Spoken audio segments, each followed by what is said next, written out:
안녕하세요. 코요조입니다. 오늘은 오래 기다려주신 일본 집 구하기 관련 콘텐츠를 가지고 왔습니다. 우선 제가 지금 감기에 걸려가지고 조금 코맹맹이 소리가 날 수 있다는 점 양해 부탁드리고요. 제가 왜 이 영상을 꼭 찍어야겠다 생각이 들었냐면 워홀의 시작점이기도 하고 또 가장 중요한 부분을 차지하고 있잖아요. 저는 사실 집이 이 워홀의 퀄리티, 행복을 좀 더 높여주는 가장 큰 요인이라고 생각을 해요. 그래서 집 구할 때 어디서부터 내가 찾아봐야 되고 어떤 거를 찾아봐야 되는지 모르는 분들에게 좀 길잡이 같은 영상을 만들어 보고 싶어가지고 이렇게 준비를 해봤습니다. 특히 또 후쿠오카는 이런 집 관련 콘텐츠가 많이 없더라고요. 제가 후쿠오카에 갈 때만 해도 코로나 때문에 한동안 비자가 끊겼었고 후쿠오카에 그냥 워홀 자체를 가는 분들이 적었기 때문에 제가 알아볼 수 있는 정보? 이런 것들이 많이 없어서 좀 힘들었던 적이 꽤 있었거든요. 후쿠오카에서 살아보니 너무 좋고 재밌는 지역인데 아직 후쿠오카에 관한 정보는 많이 없어서 오기 두려워하시는 분들도 있지 않을까 해가지고 후쿠오카에 살고 싶은 예비 워홀러들을 위한 그런 정보를 좀 알려드리면 좋지 않을까 싶었어요. 그리고 또 제가 한국에서 집을 구해서 간 게 아니라 일본에서 직접 제가 발품이랑 손품도 팔고 고생을 해서 집을 구했었던 사람이기 때문에 다른 찾아볼 수 있는 영상들과는 조금 다른 내용들도 전해드릴 수 있지 않을까 싶어가지고 이렇게 영상을 켰습니다. 제가 워홀을 시작했던 시기는 2023년 2월이에요. 그때와 또 조금씩은 정보들이 달라졌을 수도 있다는 점을 양해 부탁드리고요. 언제까지나 저의 개인적인 견해인 점을 또 참고 부탁드립니다. 저는 작년 2월부터 올해 4월까지 후쿠오카로 워홀을 다녀왔고요. 일본에 직접 가서 현지 부동산을 통해서 계약을 했습니다. 저는 일본인 친구의 부모님의 도움으로 좀 큰 부동산에서 제가 원하는 그 조건, 집 조건에 맞춰서 집을 알아봐 주셨고 그걸 통해 계약을 했습니다. 결과적으로 보면 그 친구의 부모님의 도움을 많이 받긴 했지만 그래도 그 전까지는 저도 직접 일본에서 발품도 팔고 손품도 팔면서 여기저기 부동산을 알아보고 다녔었기 때문에 이렇게 또 정보를 드릴 수 있지 않을까 싶어요. 아무튼 집 구하는데 좀 이런저런 큰 일들이 있어서 2달이 걸렸지만 제 워홀 기간인 1년 동안 무사히 그 집에서 잘 살았고요. 보통 일본의 집 계약 기간이 2년이어서 저는 1년만 살고 위약금을 내고 이렇게 무사히 귀국을 해서 잘 지내고 있는 상태이고요. 어떤 집을 구했는지는 저의 이 랜선 집들이 영상을 참고해 주시고요. 그럼 본격적으로 예비 워홀러 분들이 좀 궁금해 하실 만한 집 관련 셀프 Q&A를 진행해 보도록 하겠습니다. 제가 이렇게 좀 적어왔어요. 그래서 이걸 좀 보면서 얘기를 해보도록 하겠습니다. 후쿠오카를 선택한 이유.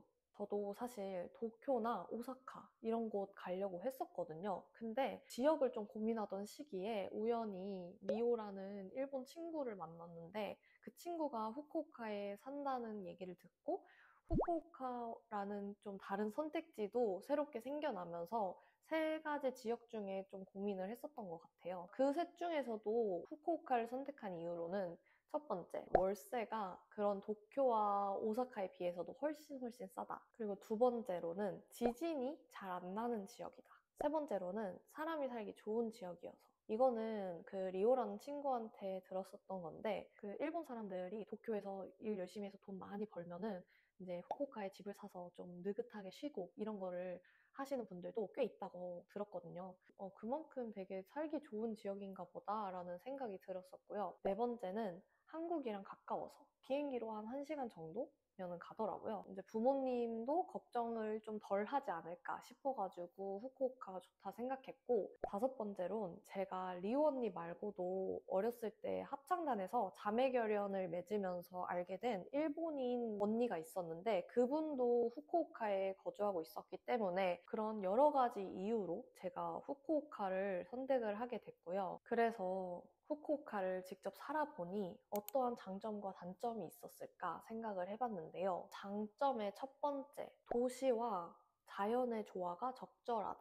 저는 좀 복잡거리는 것도 좋아하지만 차분하고 좀 자연 이런 걸 느낄 수 있는 그런 균형이 있었으면 좋겠다라고 생각을 했었기 때문에 이 후쿠오카라는 지역이 정말 잘 맞았던 것 같아요. 플러스로 또 인구수도 그렇게 많지 않고 딱 적당한 정도의 사람들이 있어서 복잡거리고 뭔가 시끄러운 그런 느낌이 좀 덜해서 더 좋았습니다. 좀 차분하고 안정적인 지역 문화를 좋아하시는 분들이라면 후쿠오카를 추천드립니다. 아, 이것도 진짜 찐 후쿠오카 사람들의 자부심인데 음식이 정말 어딜 가도 맛있어요. 어딜 가도 싼데 맛있다. 이거는 정말 인정. 외식이어도 정말 저렴한데 그 값에 비해서 좋은 퀄리티의 음식들을 먹을 수 있어서 약간 음식 중요하다. 이런 분들한테 진짜 많이 추천드려요. 그리고 월세가 진짜 싸다. 그냥 베스토일에 똑같이 되어 있는 뭐 조금 작은 그런 걸로 했을 때 2, 3만 원 정도까지도 할 수 있기 때문에 아, 나는 돈 많이 모아놓은 거 없고 부담스럽지 않은 그런 지역으로 가고 싶어 하면 진짜 후쿠오카 꼭 오시길 추천드려요. 하지만 단점도 있다는 점. 우선 시내가 아니면 딱히 놀 곳이 없다. 텐진이 아닌 이상 사실 뭔가 재밌게 이것저것 할 만한 곳이 있다던가 예쁜 카페가 있다던가 이런 거가 없어요. 그냥 그 텐진에서 거의 이루어지기 때문에 후쿠오카에서는 텐진에서 놀고 뭐 이자카야 간다. 아니면은 외곽으로 드라이브해서 놀러 나간다. 텐진에서만 놀다 보니까 또 웃긴 거는 여기서 봤던 이자카야 직원이 여기서 클럽에서 놀고 있고 막 여기 있었던 사람이 저쪽에서 이자카야에서 놀고 있고 약간 이런 식으로 뭔가 다 어디서 본 사람들이 계속 나타나거든요. 그런 것들이 그냥 재밌었다. 나는 이것저것 도쿄에서 여기도 가보고 이케부쿠로도 가보고 이렇게 하고 싶다 하시는 분들이라면 조금 안 맞지 않을까. 이거는 제가 좀 크게 느꼈던 부분인데 음식이나 문화 같은 부분에서 폐쇄적인 것을 느꼈다. 후쿠오카는 좀 특히나 그냥 거의 다 일식만 팔고 있어서 뭔가 외국 음식을 먹을 기회가 많지 않았다? 그 외에 그냥 문화? 해외 문화, 서양 문화나 한국 문화 이런 거를 많이 이렇게 접할 수가 없는 느낌이라 해야 되나? 이게 어떻게 설명을 드려야 될지 모르겠는데 좀 그런 면이 있어서 일본에 있을 때 그런 거가 안 되니까 좀 뒤처지는 느낌이 들 때도 가끔 있었던 것 같아요. 그리고 세 번째는 거주하려는 외국인에게 후쿠오카가 좀 엄한 편이어서 초반에 집 구하기가 힘들다는 점. 뭐 사람들이 막 한국인을 싫어하고 막 외국인을 싫어하고 이런 거가 아니라 그냥 집을 구할 때 뭔가 단계를 걸쳐 나가는 게 조금 힘들어요. 어떤 특정 나라의 사람들이 집을 굉장히 더럽게 쓰거나 좀 막 써서 낭패를 봤던 적들이 많아가지고 집주인들이 아예 그냥 외국인들에겐 집을 빌려주지 말자라는 그런 인식, 그런 생각을 갖게 되셔서 모든 외국인이라면 집을 빌려주지 않아요 하는 곳이 좀 많다고 들었어요. 저도 그래서 외국인이라는 이유로 탈락을 시켜가지고 집이 계속 떨어지고 그러기도 했고 좀 선택지 자체가 폭이 좋았던 것도 단점이라고 볼 수 있겠습니다. 잠시만요. 집은 일본 와서 구할지 한국에서 구할지 이거는 그냥 무조건 한국에서 구해오세요. 대부분이 한국에서 이제 컨택할 수 있는 외국인 부동산을 통해서 연락을 드려가지고 집을 구해서 들어가는 식으로 할 텐데 당연히 그 뭔가 외국인 전용 부동산에서 가지고 있는 물건이 많지 않기 때문에 선택할 수 있는 폭이 그렇게 많지 않아요. 좋은 집이라는 확신도 사실 없고 직접 가보니까 굉장히 좁거나 그런 가능성이 높긴 합니다. 그럼에도 이렇게 한국에서 구해오세요 하는 정말 단 한 가지 이유는 그냥 그게 제일 마음이 편하고 안정적이기 때문입니다. 그래도 일본에서 구하는 거 진짜 별로야? 나 하고 싶은데? 라고 생각하시는 분들이 계시다면 우선 서류에 그 집을 구할 때 작성하는 표가 있거든요. 거기다가 내가 살고 있는 일본 집 주소를 적을 수 있다. 이미 나 일할 알바 자리, 회사 자리 정해져 있다. 그래서 그 회사의 전화번호부터 뭐 이름 다 적을 수 있다 하시는 분. 그리고 일본에 월급 안정적으로 들어오는 자신에게 보증인을 해주겠다고 하는 일본인 친구가 있다 하시면은 일본에서 구하셔도 좋습니다. 제가 어떤 말을 하고 싶은지 아시겠죠? 그리고 이것이 다 제가 경험했던 것들이라는 점. 그러면은 출국 시기. 사실 출국은 뭐 비자 받고 내가 가고 싶을 때 가는 게 가장 좋은 거고 딱 정해드릴 수는 없지만 저는 3월 중순부터 4월 초 이때가 좋다고 생각해요. 일본이 4월이 새학기가 시작되는 기간이어서 3월 말부터 4월 초까지 집이 굉장히 많이 빠져요. 사람들이 이사를 나가고 막 이동을 하다 보니까. 근데 일본은 사람이 한 명 나가면 거기를 클리닝하는 기간이 무조건 들어가서 만약에 어떤 사람이 집을 나가도 그 집을 나간 시점부터 한 2주까지는 못 들어간다고 생각하시면 되거든요. 그래서 그 이후에 입주일이 정해지기 때문에 한 3월 중순에 출국을 해서 가가지고 집을 보고 3월 말에 빠지는 그거를 계약을 해서 클리닝 끝나고 4월 초에 들어가는 그런 식으로 호텔을 한 3주 정도 잡아놓고 들어가는 게 가장 안정적이지 않을까 생각이 듭니다. 근데 한국에서 집을 구하고 가시는 분들도 3월 말에서 4월 초가 집이 가장 많이 나오는 시기다라는 정도는 알고 계시면 좋을 것 같아요. 그 다음으로 보증인과 보증회사의 차이 및 개념. 보증인은 내가 만약에 월세를 못 낸다 아니면 연락이 두절됐다 했을 때 그 두 번째 대안으로 전화하고 돈을 꺼줄 수 있는 일본인을 보증인이라고 하는 거거든요. 이 보증인이 있고 없고가 사실 집 심사를 할 때 이 사람을 신뢰할지 말지를 결정하는 좀 큰 요인이 되는데, 보증인이 있고 없고에 따라서 집을 구할 수 있는 선택지도 현저하게 차이가 나기 때문에 보증인이 꼭 있는 거를 추천을 드립니다. 보증회사. 우선 한국은 큰 보증금만 구할 수 있으면 집을 바로 계약할 수 있어요. 반면에 일본은 한국처럼 큰 단위의 보증금은 아니에요. 뭐 한두 달치의 월세를 내야 되거나 이런 식으로 하기 때문에 한국처럼 크진 않지만 그 대신 보증회사에서 심사를 걸쳐 집을 계약할 수 있습니다. 사실 어떻게 보면 이 보증회사가 가장 중요한 위치에 있다고 보시면 돼요. 제 집 구하는 영상들 보면 제가 심사에서 떨어졌어요, 또 떨어지고 또 떨어졌어요 막 이런 식으로 얘기하는 게 이 보증회사의 심사에서 계속 떨어졌다는 얘긴데요. 부동산에서 어떤 집이 마음에 들어서 신청서를 보내면은 보증회사에서 전화가 와요, 저에게. 너 지금 여기서 알바하고 있다는데 맞아? 하루에는 뭐 얼마 정도 일해? 몇 시간 일해? 일주일에는 얼마 벌고 한 달에는 얼마 벌고 거기서 너 월세 낼 수 있는 정도로 벌고 있어? 이런 식으로 물어본다든지, 아니면 너 일하는데 사람한테 내가 전화해서 네 일하고 있는 거 확인해봐도 돼? 뭐 보증인은 누구누구라고 하는데 너 막 이름이랑 전화번호 얘기해봐. 너 이 사람한테 내가 전화해서 너가 보증인으로 썼다고 물어봐도 돼? 이런 식으로 뭔가 추궁하듯이, 그래서 여기서 통과를 하면 집을 계약할 수 있는 식으로 되는 거거든요. 이 보증회사가 요구하는 게 많기 때문에 일본에서 집을 구하는 게 좀 어려움이 있는 것 같아요. 제가 지금까지는 좀 그냥 워홀을 고민하시는 모든 분들한테 좀 알려드리는 얘기를 했다면, 이제부터 후쿠오카의 부동산이나 입주 조건 이런 거에 대해서 좀 얘기를 해볼 건데, 후쿠오카에서 지금까지 갔던 부동산들을 좀 후기 평가하는 얘기를 좀 해볼 건데, 그 손품 팔았던 외국인 전용 부동산은 다 내용이 남아 있어서 핸드폰을 보면서 얘기를 해보도록 하겠습니다. 우선 JP 마이홈즈, 한국인 직원분이 있다는 얘기를 듣고 제가 연락을 드렸었거든요. 근데 하필 제가 찾아보던 시기에 한국인 분이 퇴사를 하셔가지고 1인 부동산으로 일본인 분 혼자서 운영을 하신다 하셨어요. 그래서 직접 가보니까 어떤 중년 아저씨 분께서 혼자 운영을 하고 계셨고, 사실 혼자 일을 하고 계셔서 굉장히 바쁘고 뭔가 나를 신경을 잘 못 써주겠지? 이랬는데, 직접 갔을 때부터 뭔가 엄청 친절하게 어떤 조건으로 보고 있냐, 막 좀 집을 빨리 구해야 했던 때였으니까 최대한 빨리 들어가고 싶어요 막 이렇게 하니까 막 알겠다고 하면서, 정말 그 얘기를 한 그 당일 밤에 정말 한 몇십 개의 제가 말해드렸던 조건에 집을 엄청 많이 보내주셨었거든요. 그분이랑 이제 여기저기 시간 날 때마다 같이 돌아다니고 이랬을 때 좀 정이 많이 들었습니다. 네, 그래서 그랬는지 한 몇 개월 후에 저한테 연락이 오신 거예요. 잘 지내고 있냐? 어떻게 지내냐?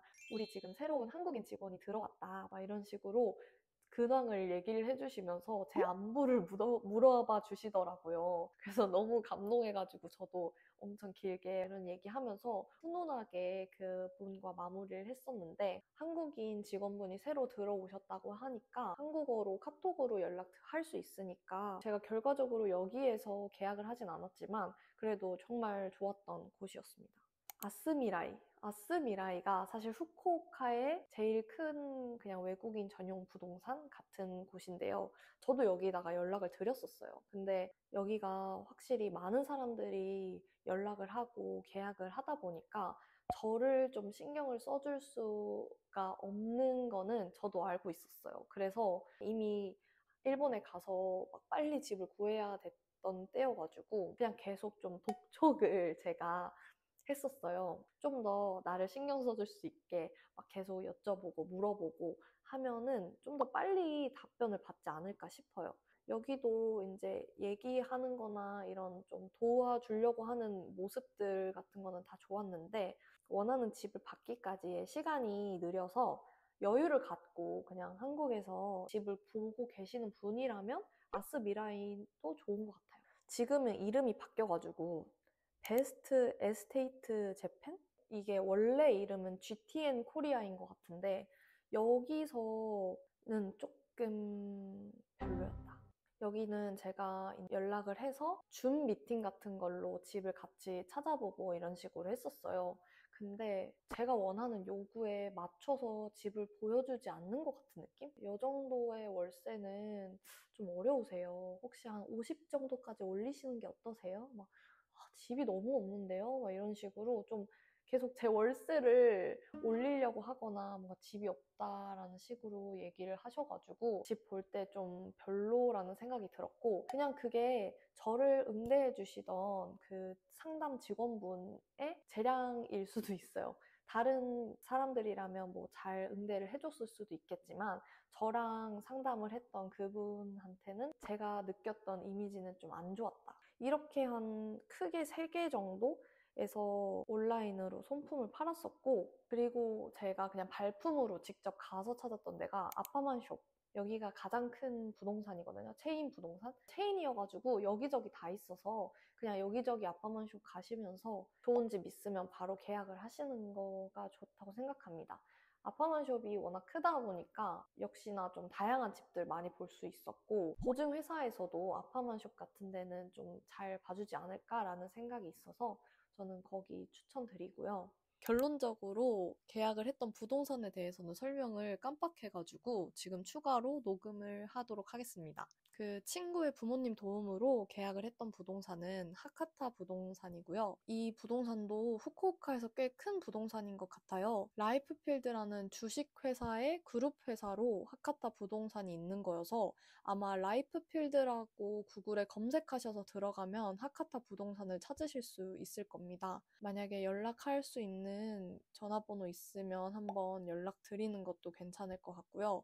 이 부동산에서 한 직원분이랑 제가 입주부터 퇴거까지 1대1로 계속 연락을 주고받아서 계약할 서류 관련한 얘기도 다 하고 입주할 집 같은 것도 같이 보러 다니고 퇴거할 때 연락 같은 것도 다 그 직원분이랑 했어요. 굉장히 친절하고 정말 제가 물어보는 거에 다 친절하게 설명도 해주시고 만약에 후쿠오카에서 직접 집을 구하신다 하시면 이 부동산도 한번 보시는 걸 추천드립니다. 사실 제가 호텔 근처에 작은 그런 부동산들도 몇 개 가봤었는데 그런 데에 비해서 결과적으로 큰 체인 부동산인 아파만숍을 가는 게 훨씬 더 낫다라는 결론이 내려져서 만약에 일본에서 후쿠오카에서 집 구하실 거면 아파만숍 가는 거 추천드려요. 그러면 이제 제가 정리한 입주 조건이 뭐였는지를 좀 얘기를 해드릴 건데 우선 희망 전철 노선은 텐진이랑 하카타 쪽 노선이었으면 좋겠습니다. 텐진역, 하카타역, 나카스 카와바타역, 기온역, 하루요시, 이마이즈미, 와타나베도리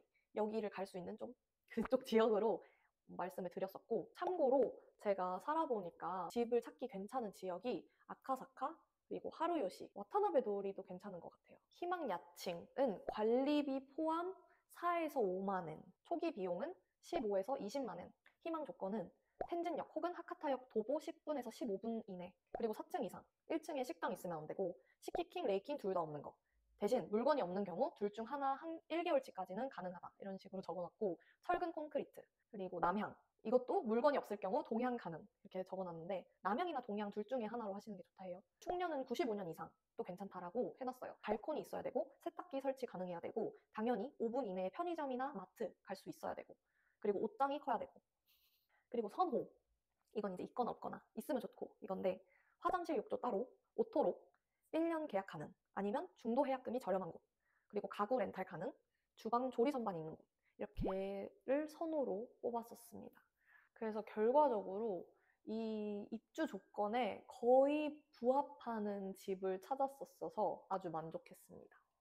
계약할 당시에 들었던 계약 비용을 말씀드리자면 17만 5,065엔, 대략 한 175만 원 정도로 계약을 했고요. 이 계약을 할 때 비용은 2달치의 월세를 내는 거예요. 제가 4월 중순에 입주를 했기 때문에 4월 중순부터 말까지 사는 그 기간 플러스 그 다음 달에 한 달치 비용 이런 식으로 해서 그걸 다 합친 거였는데 월세가 16,133엔, 관리비가 1,100엔, 렌탈비 1,100엔 들어서 그거 포함 월세 44,000엔, 그리고 그 관리비가 3,000엔이 들어가고요. 그 가전가구가 렌탈이 되는 곳을 빌렸었어서 세탁기, 뭐 전자레인지, 냉장고, 테레비 이런 거 렌탈하는 비용이 한 달에 3,000엔씩 들어갔던 거, 그리고 보안 관련된 그 비용으로 840엔. 일본에서는 아직 열쇠를 쓰는 데가 많기 때문에 집 계약을 할 때 열쇠 교환비를 내야 합니다. 그래서 저도 열쇠 교환비로 15,000엔을 냈고요.